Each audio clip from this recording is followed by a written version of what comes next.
começando de novo, pessoal, mais um programa antiácido. Pô, cara, de novo, cara! Pra você que busca cultura na sua internet, que busca...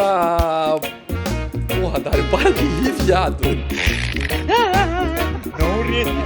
Corta aí, Gus, bate palma de novo, cara, porra. Vai, segue aí, fala, amizade. conversa com teu amigo de boa aí, cara. Não fica essa, não, pô. E estamos começando de novo mais um programa antiácido pra você que tá buscando um conteúdo de qualidade na internet. A gente tá aqui de novo, sobrevivemos mais uma semana e a gente tá aqui, Marcola. Hoje o que eu vou te dizer, cara? O mestre dos mares com a gente. Caramba, ô Catarina, nosso prestígio tá crescendo demais. O cara tem 5, 6, 7 restaurantes, sei lá quantos restaurantes o cara tem. O cara veio. Eu vou te dizer que ele tava em Santos quando era criança jogando War um dia. Certo. E tinha se dominar todos os estados do Brasil. E ele tirou aquela carta e guardou no bolso. E o cara tá nessa ainda, ele cara. fez. Abrindo em todo canto. Ele é mágico, É cara. isso aí, cara. Ele é mágico. E eu vou te dizer, cara, tu acredita que esse programa a gente não vai gravar nem pra você? E nem pra mim. Nem pra você. Nem pra nenhum dos dois, cara. Esse programa a gente vai gravar Que esse programa aqui tá uma porra. pra aquele cara que compra uma coxinha, ele nunca sabe por onde começa a comer. Ele não sabe se começa pela base ou pela pontinha, cara. É isso aí. Sempre fica na dúvida. Então toma logo o seu antiácido, segue, compartilha, fica junto com a gente, que hoje o papo vai ser sensacional. Dono de restaurante, de mais de um restaurante. O cara... Porra, eu vou puxar aqui sardinha aqui. Gente boa demais. Eu adoro ele, cara. É um cara que... Eu vou dizer mais, eu já vou me adiantar aqui, porque se esse cara me sacanear um dia, eu vou ser pior que mulher traída. De verdade, cara. Vai ser uma dor no meu coração, irmão, que vai ser bruta. Viajante, ele já fez umas 6 voltas ao mundo, mais ou menos. Porra, reality show, ganhou. O cara é demais, cara. Mas eu tenho orgulho, meu maior orgulho é poder dizer que é um grande amigo. Então, meu editor, solta essa vinheta de uma vez.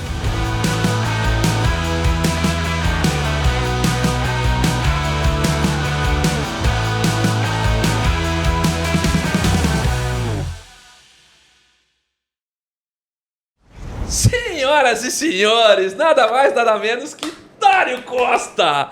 Esse cara é uma máquina, de verdade. Eu queria ter... Para de graça. É verdade, não é graça não. Eu queria ter metade do teu gás pra conseguir fazer o que você faz, cara. Valeu, prazer estar com você aqui. Prazer é meu, irmão. Tô com medo desse bate-papo, porque é muita intimidade, eu vou esquecer que a gente tá gravando. Não, medo Ainda bem nenhum. que tem edição. Medo nenhum. Pode cortar. Pode. Se de repente sumiu algo aqui, você já sabe o que foi. Dário, primeiro de tudo, obrigado por estar aqui, cara. Eu sei da sua agenda, mas eu fazia questão de que você tivesse, porque você é um baita cara. E eu acho que a gente, para começar a esquentar os motores aqui, eu queria saber de você, cara. Como é que era aquele garoto da vila... olhando pra isso tudo e falando, aconteceu, cara. Como é que foi sua infância? Como é que foi a sua vida até o momento que a cozinha apareceu nela, cara? Cara, eu tive uma infância de dar gosto mesmo de criança, de jogar bola na rua, de ficar jogado na praia, E eu, putz, cara, eu não queria imaginar que eu ia virar... Nem imaginar que ia virar cozinheiro, muito menos que eu ia, sei lá... Ser bem sucedido, pô. Você é um cara bem sucedido, irmão. Sim, eu nunca imaginei isso. Foi acontecendo naturalmente, os caminhos que a vida me colocou ali, que fizeram as coisas fluírem. Óbvio, em determinados momentos da vida eu abdiquei de muita coisa pra conseguir... Sei lá, eu sempre tive muitos planos, assim, né? Quando eu entrei nisso, eu falei, cara... Nesse lugar eu vou ficar até tanto tempo, depois desse lugar eu vou ficar mais tanto tempo, depois... E aí as coisas foram acontecendo, foi fluindo e é isso. E como é que a gastronomia apareceu na sua vida, cara?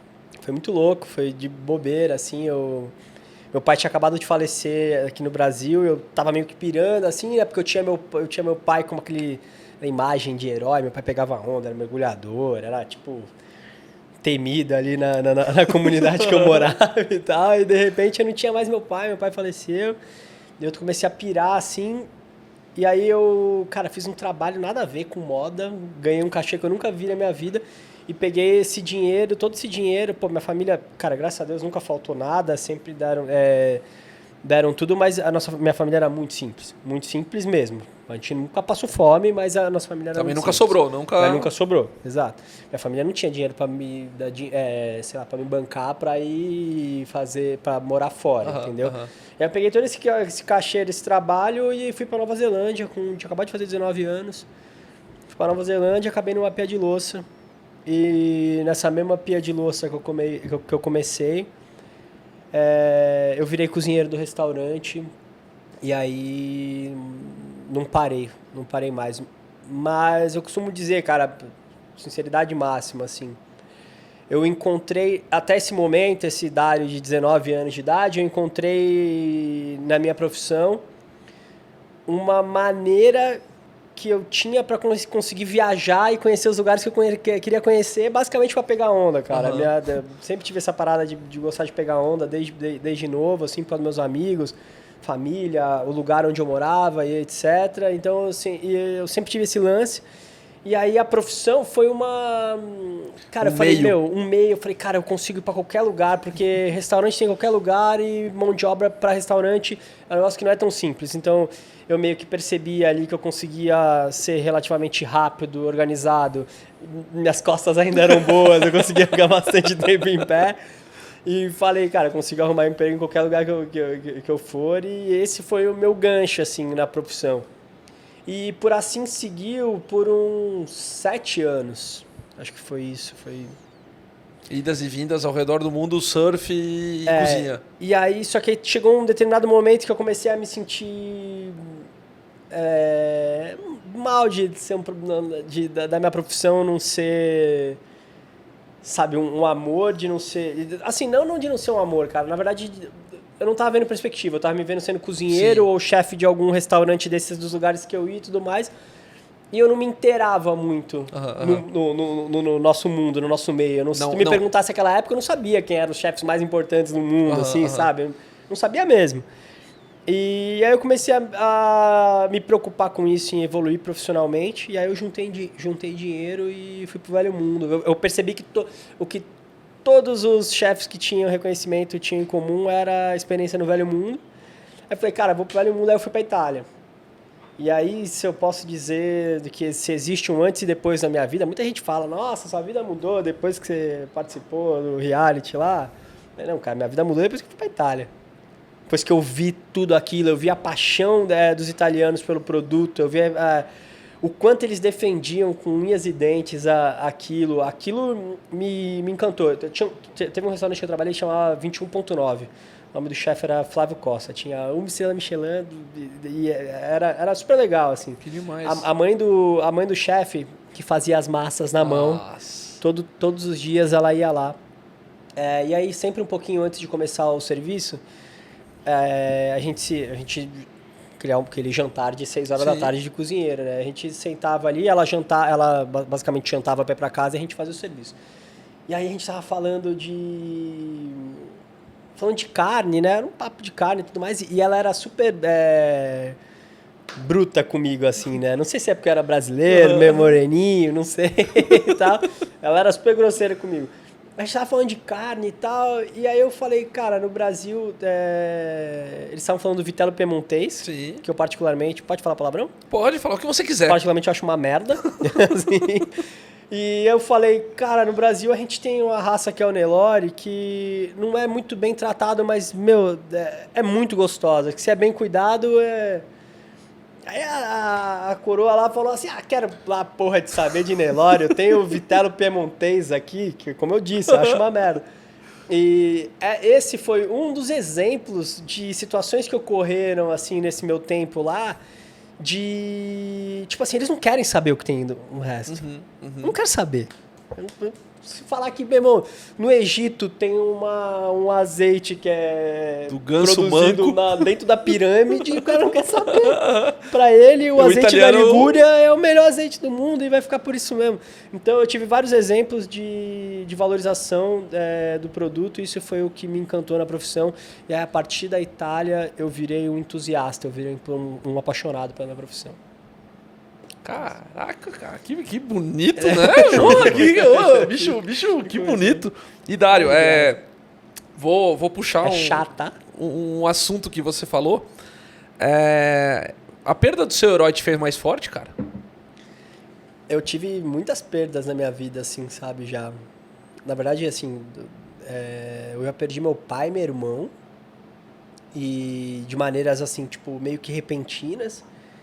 E não vou falar aqui de um face forte, né? Eu acho que, assim, talvez a irresponsabilidade que um jovem tem, ela te ajuda a você se maturar de uma maneira natural, assim, sabe? Então eu acho que, óbvio, se eu falar pra você agora, caraca, você perdeu seu pai, você perdeu seu irmão, acho que depois de velho, acho que dói mais do que...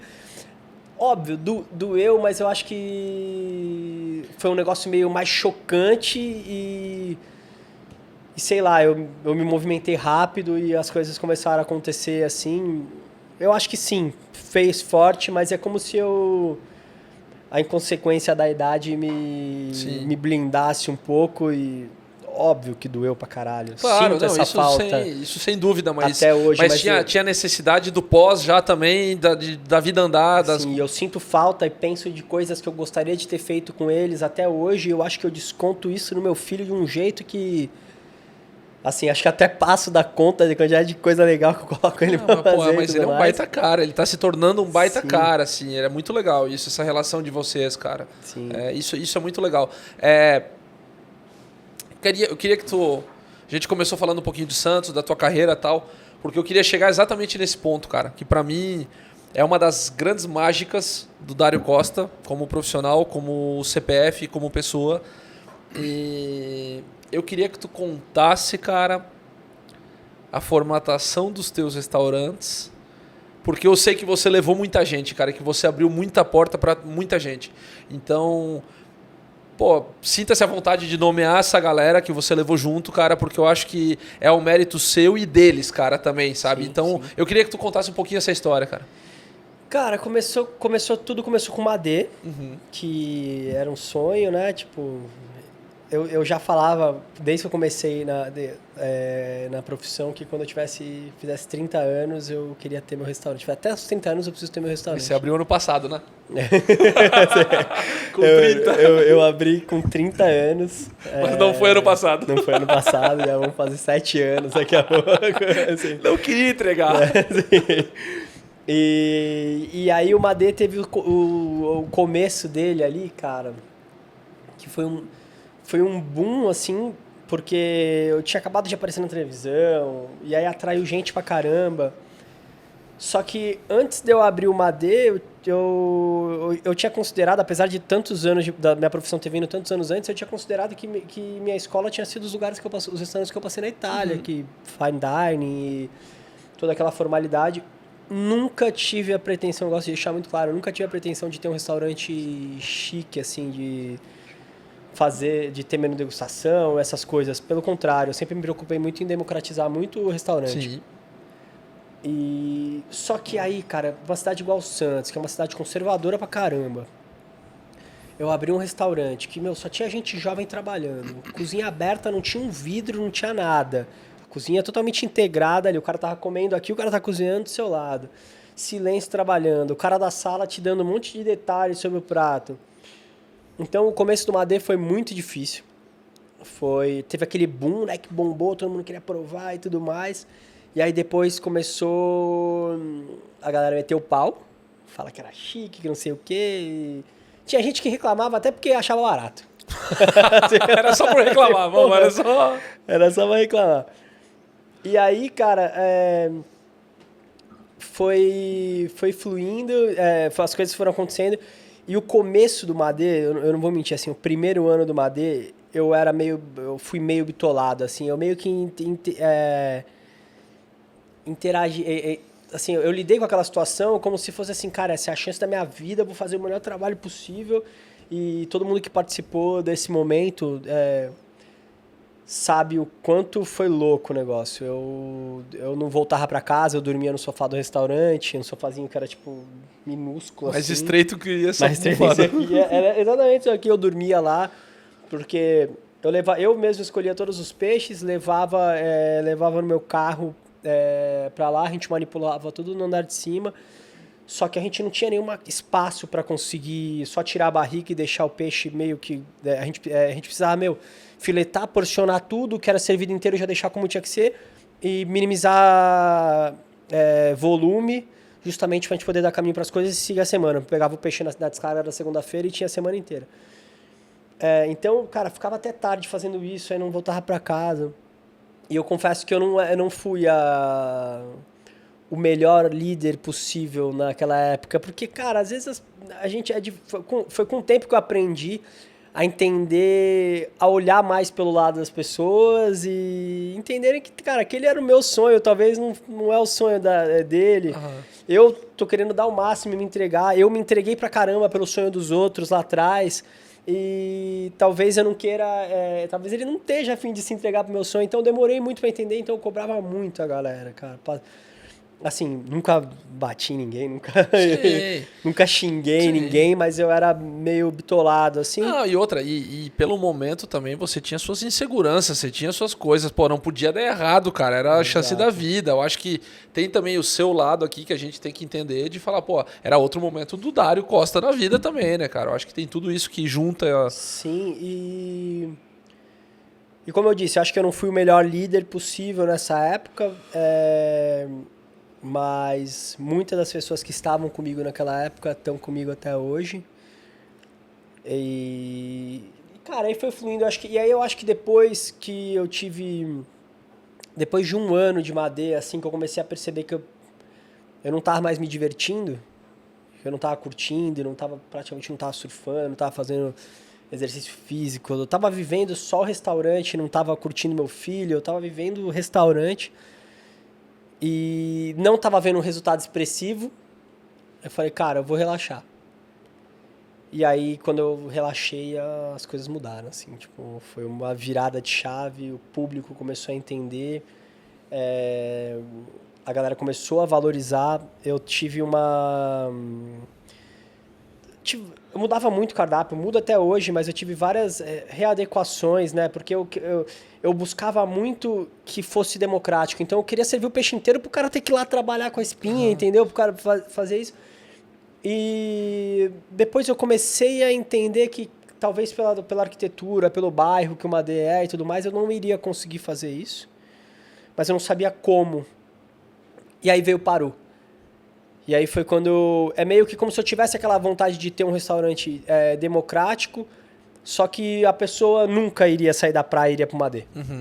Entendeu? Então, como é que eu vou fazer isso? Como eu vou fazer isso? Como eu vou fazer isso? E de repente, cara, rolou...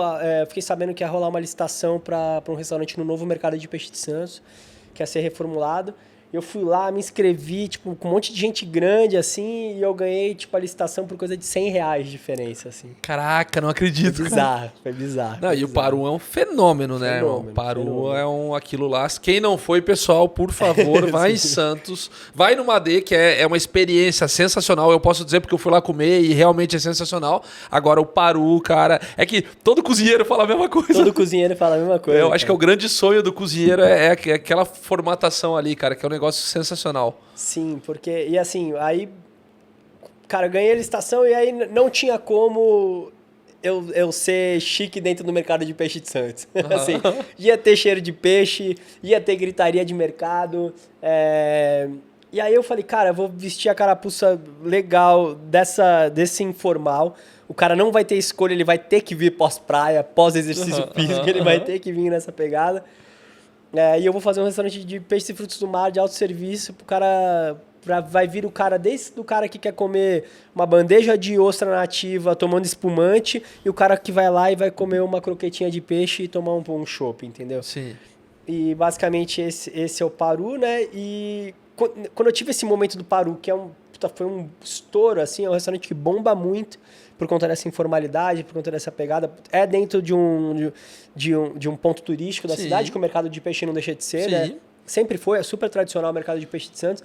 Depois que teve essa formatação, meio que virou um complexo, que as pessoas entram com estacionamento e tudo mais. Então, É um shopping de peixe, não é um mais um shopping- mercado de peixe, é um shopping de peixe. então foi legal pra caramba. Aí eu falei, cara, já que eu consegui me realizar profissionalmente, né, desse lado, agora eu vou eu vou fazer uma AD, eu vou vestir a carapuça que me colocaram em relação a uma AD. E aí quando começou a minha degustação, eu comecei a investir pra caramba no serviço, investi pra caramba em vinho, coloquei ingredientes que eu nunca colocaria há 5 anos atrás. Então eu fui indo no flow, as coisas foram acontecendo e o Madê tomou a formatação que ele tem hoje. E eu sou super realizado com o Madê e com o Paru. Que demais, cara. E aí depois, na sequência... Depois, cara, veio... Eu nunca tive a pretensão de vir para São Paulo, Aham. tá? Nunca mesmo, assim, eu sempre achei assim, cara... Tô começando agora, apesar de não já ser um tempo, mas tem tanta gente grande em São Paulo. Me deixa aqui na minha cidade, perto dos meus peixes, certinho, que São Paulo não é tão longe assim. Quando for a hora, as pessoas vão começar a vir. As pessoas vão começar a vir, não eu. Só que, cara, aí por conta de um amigo em comum, eu fiquei sabendo que há uma marca que chama Deus Ex Machina ia vir pro Brasil, e eu sempre fui fã da marca. Para quem não conhece, a Deus Ex Machina é uma marca australiana, mas que ela ganhou corpo no mundo. Na Indonésia, em Bali especificamente, um bairro que eu arrisco dizer que era o que era Ibiza há 35 anos atrás, que era um lugar que artistas, modelos, atrizes iam para ter um refúgio, para curtir e tudo mais. E meio que Bali, e especificamente esse bairro Xangu, tem essa pegada. E a Deus ficou famosa nesse bairro com uma casa que tinha um restaurante, que tinha música, que tinha a loja que vendia as roupas, que tinha brunch, tinha principalmente as raízes da marca, que são motos customizadas e surf. Então era tudo isso junto numa casa. E aí eu fiquei sabendo que um grupo estava trazendo isso para o Brasil, um grupo de empresários estava trazendo isso para o Brasil, e aí eles me convidaram para fazer parte. E eu falei, caraca, eu já pirava na marca, assim, né? Aí eu falei, acho que aí é um caminho para eu ir para São Paulo, porque como eu posso dizer, eu meio que estaria, não seria o Dário Costa abrindo um restaurante em São Paulo, seria a marca que tem um cardápio do Dário, ninguém sabe se ele é sócio ou não é, se ele é dele ou não é, e tudo mais. O foco é na marca, na Deus. E aí, sucesso, assim, é uma tribo muito legal, você já foi em alguns eventos lá. Baita lugar. É bem maneiro, tem uma atmosfera legal pra caramba, café da manhã, almoço e janta, jazz, blues, música boa mesmo, de verdade, ao vivo, comida boa, e tem aquela atmosfera, a mesma coisa das motos customizadas, o surf e tudo mais. Depois disso veio a Churrascada do Mar, que é, um projeto gigantesco que é uma pegada, basicamente, o cardápio é idêntico ao do Paru. Sim. Tá? Que eu entrei mais pensando num projeto de expansão, um negócio que é totalmente fora do que eu estava acostumado a fazer, com um restaurante gigantesco, com 200 e poucos lugares, uma mega operação de guerra. O negócio é um sucesso, bomba mesmo, muito, e tá lá, tá rolando, maneiro. Depois disso, cara, meio que... Assim, meio que veio... Eu tinha um lance de... Putz, eu adoraria ter um restaurante num lugar paradisíaco. Tipo, num lugar que eu gostasse de ir e etc. E por um acaso, assim, por um acidente, eu acabei indo pra Fernando de Noronha. Eu nunca tinha ido. Foi na primeira ida? Então, vou explicar. Caraca. Eu tinha uma viagem marcada pro Tahiti, que eu era louco pra ir com a família toda e... Enfim, falei, vou pro Tahiti e tal. Só que aí a gente marcou essa viagem considerando que a pandemia já teria aliviado naquela data. Só que aí a Ilha de Páscoa, que era onde fazia a escala, não abriu os aeroportos. E aí eu tive que cancelar a viagem e isso eu fiquei sabendo tipo coisa de 10 dias antes. O único lugar que me ocorreu a vir em cima da hora foi Fernando de Noronha. Falei, cara, esse lugar é muito lindo, é o lugar mais lindo que eu já fui na minha vida disparado. E era totalmente diferente do que eu imaginava. Eu achava que o Fernando de Noronha, por conta daquela parada de um monte de artista da Globo, etc., achava que era um negócio super chique. E não, na verdade as pessoas vai muito nessa galera, mas a galera tá lá justamente para poder viver a natureza, viver de uma maneira mais simples, andar descalço e viver aquilo ali, querendo ou não, em uma ilha a 1h30 de avião do continente, que é longe, não é fácil de chegar e tudo mais. Então tem uma certa exclusividade, mas é um lugar super simples, né? E maravilhoso. E aí eu fiquei meio de cara com o lugar. E eu comi coisas boas lá na minha visita, nessa minha primeira ida. Só que os restaurantes que eram mais conhecidões, assim, eles tinham uma pegada bem daqueles restaurantes tradicionais de frutos do mar do Nordeste. Tudo tinha muito queijo, tudo tinha muito catupiry, coco, tudo tinha camarão e era gratinado, tudo tinha um arroz de alguma coisa junto. Eu falei, caramba, que não vou falar que é ruim, tá? Eu acho gostoso bem pelo contrário, caramba. isso, mas era uma assim, pegada que talvez não fosse pra ali, assim, que era... Então, na verdade, é mais do mesmo, assim, Era tinha um Ctrl-C demasiado. do continente que jogaram pra lá, Que jogaram era isso, pra lá. Ctrl-C, Ctrl-V. Aí eu falei, cara, um restaurante de peixe e frutos do mar simplista, assim, de peixinho na brasa, com azeite e sal, aqui ia ser incrível, hein? E saí com essa ideia na cabeça. E, por incrível que pareça, o meu sócio me mandou mensagem pelo Insta. Caraca, não acredito. Juro por Deus, falando, e aí, Dário, beleza? Cara, eu vi que você estava em Noronha e tudo mais. Enfim, tem uma oportunidade de negócio aqui legal. Se puder, vamos marcar um call, vamos conversar. E, cara, você imagina a quantidade de mensagem assim que eu recebo? Sim. Qual era a chance de eu responder e de eu olhar uma mensagem de uma pessoa? E por, sei lá, me chamou a atenção porque eu fiquei com isso na cabeça. Uhum. E aí, quando eu conheci meu sócio, na verdade, é um casal. E aí eu voltei pra Noronha, tipo, depois da minha ida, depois fizemos alguns calls, né, à distância. 2 meses depois eu voltei pra Noronha, basicamente pra fechar e começar negócio. a fazer alguma coisa.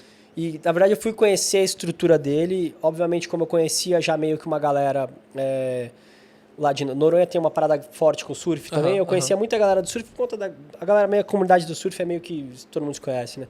E aí eu meio que sondei quem era os meus sócios e, o feedback foi o melhor possível de serem honestos, de terem uma boa reputação, de não ser um empreendedorismo extrativista, assim, na ilha, que isso acontece muito no Brasil inteiro, né, nesses lugares paradisíacos. Sim. E eu falei, cara, eu acho que eu tô num lugar legal e vamos pra cima. Que demais, e aí rolou. cara. Por incrível que pareça, foi o restaurante que eu demorei menos pra construir. Sério? Mesmo sendo lá? Mesmo sendo lá. Caraca. Imagina, todos os outros eu demorei, tipo, 1 ano pra mais. E lá eu demorei, tipo, nem 10 meses, assim, foi louco. E o projeto do Benedita ficou lindo, Benedita é o nome da minha avó. E ficou lindo. Hoje em dia, se eu digo que tem 2 restaurantes que eu ainda vou pra cozinha, é o Madê, principalmente, e o Benedita, porque é um lugar que eu gosto da cozinha de lá. O restaurante ele é virado para um quadrante que tem um vento que sempre entra, assim, então, tipo, fica um negócio arejado. Putz, eu piro naquele lugar. Aquele lugar é realmente demais, maravilhoso. Cara. E é isso. É só isso, Marco. É só isso. É só isso. Posso te dizer, é só isso. É uma simplicidade, Sabe o que eu Catarina? recebo? Sabe o que eu recebo no Instagram, Marco? Fala. O Mercado Livre querendo me contratar por R$2.500 por meio período. Um puta golpe. Clique nesse link e você vai receber o Pix. Olha, cara. E o cara, qual é a chance de eu ler uma mensagem dessa? Catarina, os caras estão falando de investimento. Eu vou falar pra você, o cara tá mais procurado que a B3. Não, tá certeza. maluco, cara. Isso aqui, certeza. Eu nunca vi disso. Dário, eu queria... É que aqui a gente se conhece muito, cara, então é muito mais fácil rolar esse papo. Mas tem uma história sua que eu adoro e eu não podia deixar você ir embora. Sem contar, cara, de como foi a sua inspiração. Eu acho que pouquíssima gente sabe disso. pra final do Mestre do Sabor, Mestre. cara. Pra mim, foi louco. é uma história que me toca. Eu lembro a primeira vez, a gente tava dentro do seu carro, você me contou, cara, acabou a história, eu tava chorando, tipo, caraca. Sinistro. E eu queria que tu contasse um pouquinho, cara, porque, pô, Foi no fim... sinistro, foi sinistro. Foi tipo assim, a gente era... Imagina, né, cara? O Mestre foi uma parada que foi muito intensa, né? Porque eu já tinha participado de um programa de TV e eu não achava que eu iria de novo. Foi a segunda edição. Na primeira já tinham me chamado, mas eu fiquei muito com o pé atrás por experiências anteriores e eu falei, não, putz, sei lá, não sei se é pra mim. E aí rolou a primeira edição, eu vi que foi um programa que valorizava pra caramba a cozinha brasileira e os profissionais brasileiros, que não era aquele bagulho banal de esculachar alguém e etc.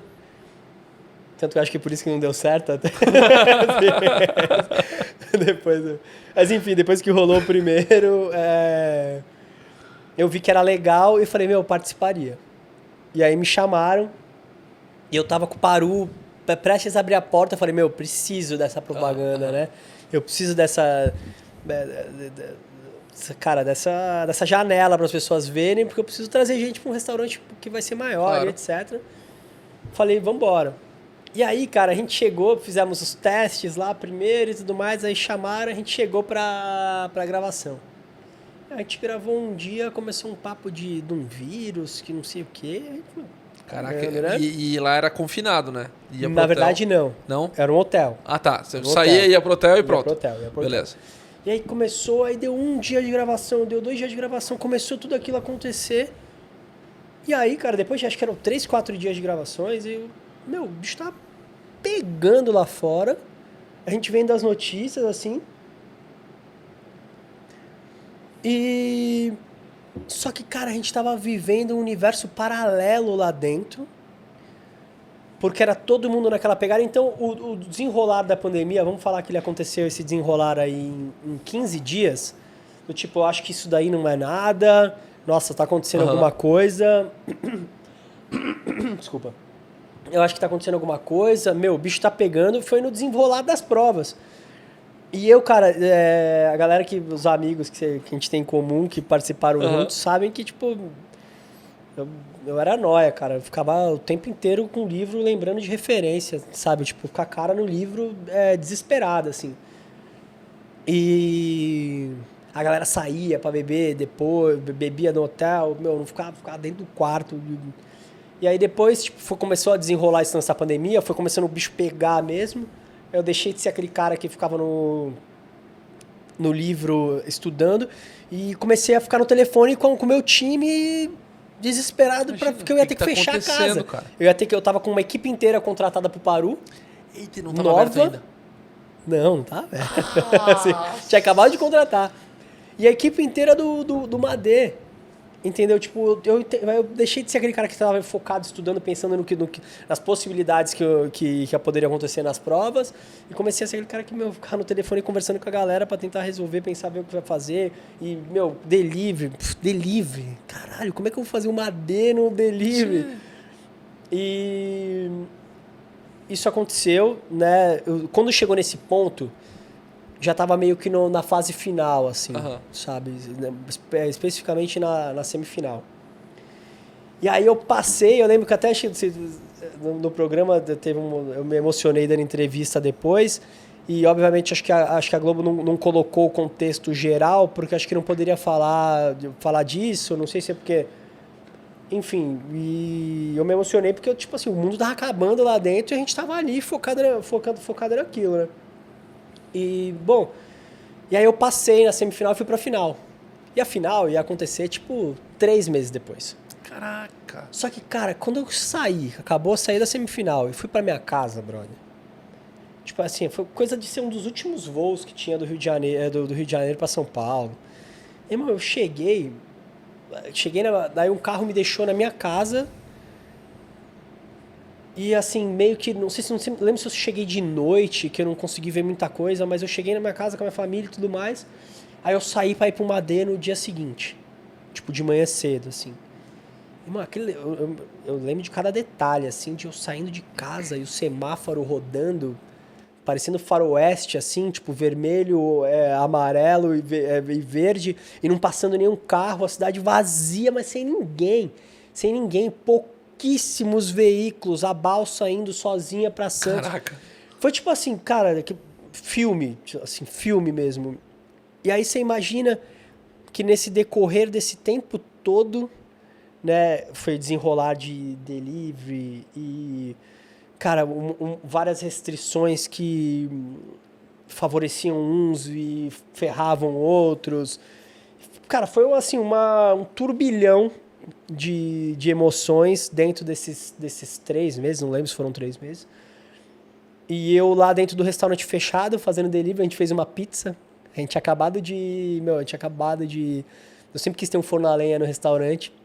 Tinha acabado de construir um forno a lenha. Eu falei assim, quer saber? Então eu vou fazer pizza, brother. Porque Maravilha. pizza, porque não adiantava eu querer colocar coisinha, pratinho delicado. Não ia viajar bem, não ia chegar. E aí eu falei, vou fazer pizza, brother. E, cara, essa pizza ajudou a gente a pagar as contas Bendita da pandemia. Bendita pizza. E nesse meio tempo eu tava lá, que afinal tava por vir, né? E o programa foi pro ar e começou aquela pressão e todo mundo querendo o nosso delivery. Isso aí foi excelente, graças a Deus eu participei. Claudinha veio aqui, ela não sabia se a Globo ia deixar mostrar a tatuagem ou não. Ela meteu a tatuagem do caso aqui, ó. A panela que eu mexi, eles vão filmar minha mão. Tava a tatuagem aqui, maravilhosa. Claudinha demais. Então rolou todo esse tempo, assim, meio que tipo assim, de cenário de guerra, casa fechada, e a gente lá dentro fazendo delivery, e aí eu também treinando possibilidades, fazendo coisas, só que assim, eu passei o programa inteiro sendo rotulado pelo cara que só fazia peixe e camarão. Eu falei, caralho, eu tô aqui fazendo pizza. Eu já trabalhei num restaurante que fazia hambúrguer, o restaurante era vegetariano, fazia hambúrguer e como é que é o nome daquela sobremesa que... Nossa, tenho vergonha de falar isso. Um bolo com sorvete enfiado. Fazia isso. Eu tinha, assim...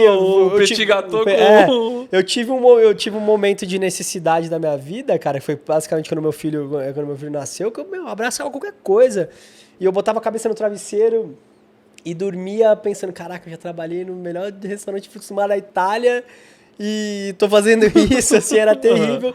Mas enfim, eu voltei pra trás disso pra falar que, de repente eu tava sendo taxado pelo cara que só sabia fazer camarão e peixe, sendo que, obviamente, eu tenho mais afinidade por conta dos restaurantes que eu trabalhei, do trabalho que eu fazia no Madê, e por uma questão óbvia, brother, que camarão e peixe você não demora pra fazer, velho. Sim. É pouco tempo. Sim, faz um músculo lá pra ver. Vai dar bom, vai chegar lá, vai estar úmido ainda.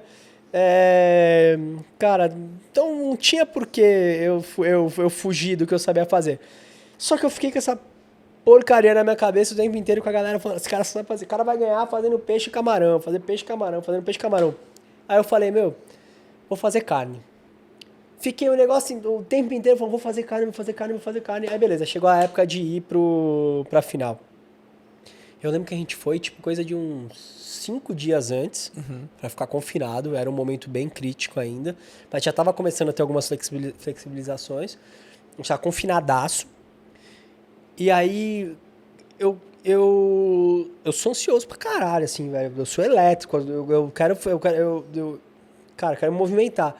E aí, de repente, eu me via saindo de estudar referência no quarto do hotel pra ir na academia, no horário que eu marcava lá, porque eu queria fazer alguma coisa, eu queria suar. E eu comecei a ficar mal com isso. Eu falei, quer saber? Eu tenho um monte de amigo lá no Rio. Liguei pra uns brothers meus, falei, se liga, passa aqui pra me pegar, vamos dar um rolê, eu quero dar um mergulho.